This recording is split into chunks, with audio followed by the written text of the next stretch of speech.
so the question is, can I grow hemp in Tennessee? You can, but there's a few rules, and that's how we're going to talk about things today. We're going to talk about what you have to do so that you can grow or from the raw material produce your own tinctures. All right, so bear with me for a moment.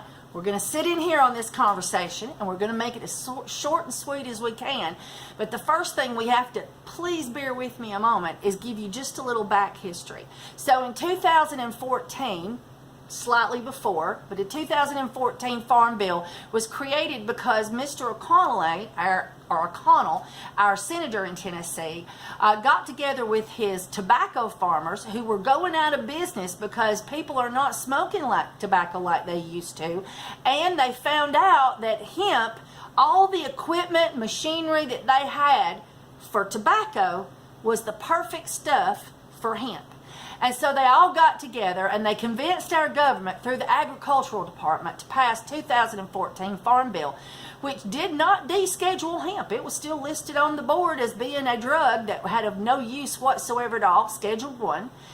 But they said, give us an opportunity to prove you wrong. So that's what they did. And so for the past few years, we have been enjoying a special dispensation to utilize and grow, possess, and consume and produce with hemp through the 2014 Farm Bill. So immediately the state of Tennessee had to create a grow program, which they did.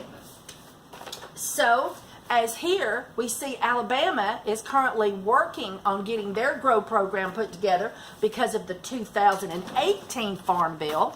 The 2014 Farm Bill allowed them to go ahead, because they were willing to, go ahead and produce a program. So when the 2018 Farm Bill was signed, completely descheduling hemp, their program was easily modified to continue on in.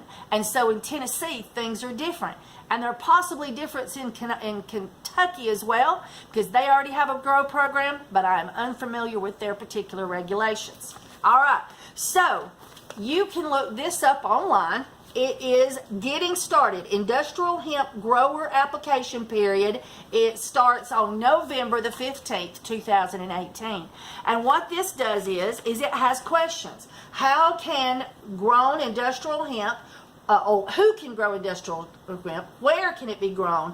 What size? What zone? All that kind of stuff. So this article will tell you exactly what you need to know. This is the 3 things that I'm going to tell you because they're the most important. Once you know that, you'll be able to digest this to fit it to you particular policies. You have to have a grower's license to grow in Tennessee. You have to go get one from your agricultural department. If you're going to grow one in a flower bed or on your porch in a pot to a whole field, you have to go get a grower's license. So that's number 1 thing to do ASAP. Then let's say you want to take the raw material and you want to produce it into products. Let's say you want to make gummies or tincture drops. Well, you could get a producer's license. And most growers have producer's license because they take their harvest and they actually produce it into something similar, being that it was my first time to make it and I might have screwed it up. This right here, this sludge is what is made from the product and then is then used in different products. This is what the oil looks like from day 1. So I'll pull this up here where you can see it just a little bit better. It'll be just a moment and I'll be with you, man. I had a customer come in. And so once you have a producer's license, you can produce that and sell what you make. But if you want to just take and go to a grower and buy some of the flour, or go to a vape shop and buy some of the flour and take it home and do this for you, you don't have to have any form of permit. You must have a license to grow, but you do not have to have a license to make your own brownies. Now, I want to tell you just a couple of more things because I want to keep you safe and I don't want you to ever break the law. Okay? When you are looking at your hemp from your farmer, you make sure that you look at the total reported THC in this particular flower that you buy. If they don't have the THC level, do not purchase it. And you want it to be under 0.3. So this particular hemp is 0.156. Okay?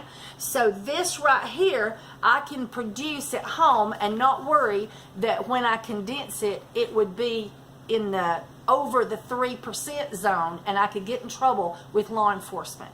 So make sure that you know what what the highest level of THC is in that flower before you take it home and hit it with a cigarette lighter or put it in some form of food-based usable application, or smoke it in any fashion, because we never ever want to break the law. We just want the law to bend a little for us and start moving on with the steps of letting us have our own medicine that we make at home.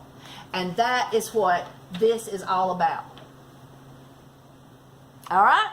All right. Thank you so much for watching, and I so hope that you enjoyed this video.